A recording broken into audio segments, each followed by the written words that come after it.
ये नया भारत है, नया हरियाणा है।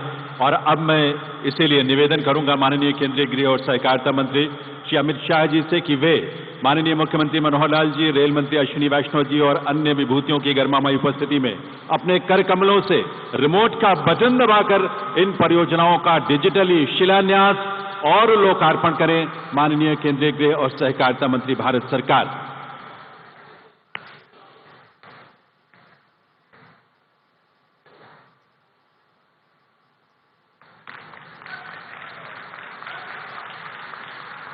ये सभी स्थल भी हमारे साथ जुड़े हुए हैं जहां जहां इनका लोकार्पण या शिलान्यास हो रहा है।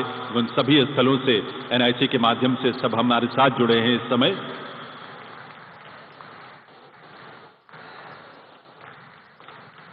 तो आइए एक बार शुभकामनाओं के रूप में आपकी तालियां जरूर बजनी चाहिए और आभार के रूप में भी माननीय गृह और सहकारिता मंत्री, भारत सरकार के कर कमलों से हरियाणा सरकार के 8 वर्षों की इस यात्रा के शुभ अवसर पर, संपन्न होने के अवसर पर ये हम सबको सौगात मिली है।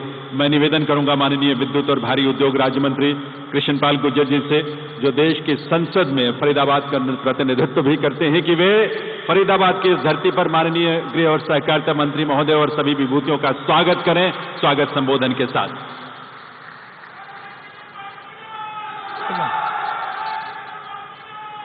आज की इस विशाल जन उत्थान रैली को संबोधित करने के लिए हमारे बीच में आए आदर और सम्मान के योग देश के यशस्वी और कर्मठ गृह मंत्री आदरणीय अमित शाह जी,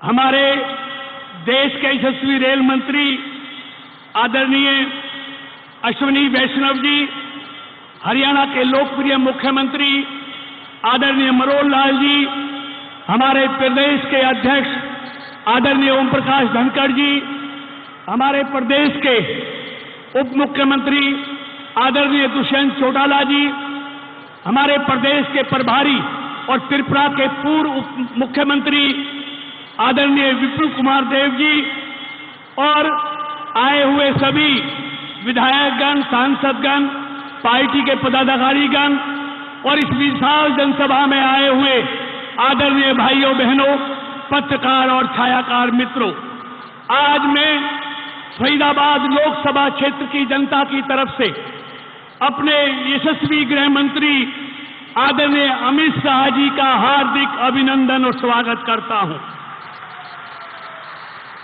मित्रों, हमारे लिए सौभाग्य की बात है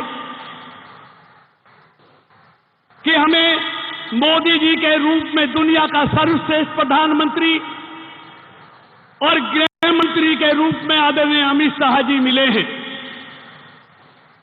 और इन्होंने पिछले 8 सालों में देश की न सिर्फ प्रतिष्ठा को बढ़ाया है, पूरी दुनिया में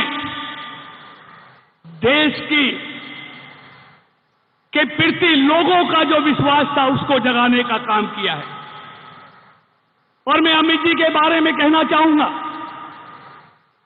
ये नाम के ही शाह नहीं है, ये काम के भी शाह हैं। राष्ट्रीय अध्यक्ष के रूप में इन्होंने अपनी लगन से, अपनी मेहनत से भारतीय जनता पार्टी को दुनिया की सबसे बड़ी पार्टी बनाने का काम किया। 2014 के चुनाव में उत्तर प्रदेश की 80 में से 71 लोकसभा जितवाने का श्रेय आदरणीय अमित शाह जी को जाता है।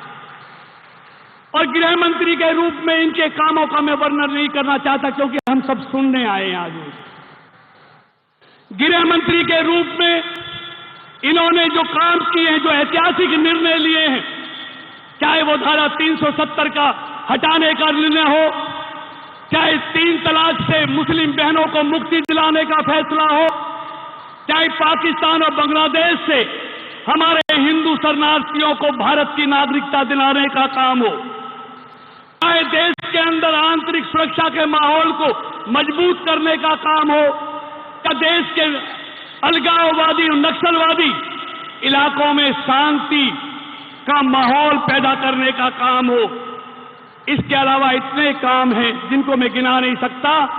इसलिए आज मैं इन्होंने एक अमिट छाप छोड़ी है जो इतिहास में हमेशा अमिट रहने वाली है, कभी मिटेंगी नहीं। इसलिए मैं आज फरीदाबाद में उनको एक नया दाम दे रहा हूं। अमित शाह की जगह इनको अमित शाह कहा जाए तो कोई बुरी बात नहीं होगी। मित्रों, मैं ज्यादा नहीं कहता हुआ, इनका ध्येय राष्ट्र को मजबूत करना है, इसलिए कठिन से कठोर निर्णय लेने में देर नहीं लगाते। देश प्रथम जिनकी सोच है, देश के साथ गद्दारी करने वालों को अगर पाताल से भी निकाल कर लाया जाए, उनका नाम अमित शाह है। मित्रों, मैं ज्यादा नहीं कहते हुए, आज हमारे पास गर्व करने के लिए मोदी जी जैसा नेतृत्व है, अमित शाह जी जैसा नेतृत्व है, जिन्हें 8 सालों में देश की तकदीर बदल दी, देश का भाग्य बदल दिया, देश के गरीब लोगों का जो उत्थान किया है वो देखते ही बनता है। लेकिन विपक्ष के पास शर्म से डूब मरने के लिए जगह नहीं है, जिनका अतीत काले कारनामों से, घोटालों से दिखाई देता है। मित्रों, वैसे में जैसे हमारी सरकार ने गंगा जल को स्वच्छ और निर्मल किया है, वैसे ही मोदी जी और अमित जी इस देश की राजनीति को स्वच्छ करने में लगे हैं। जहां जहां भी भाजपा की सरकारें हैं, वहां वहां सुशासन है, विकास है। मित्रों, अंत में, क्योंकि जिनके पास विजन के साथ देश को आगे ले जाने का मादा है, वही देश का नेतृत्व करेंगे।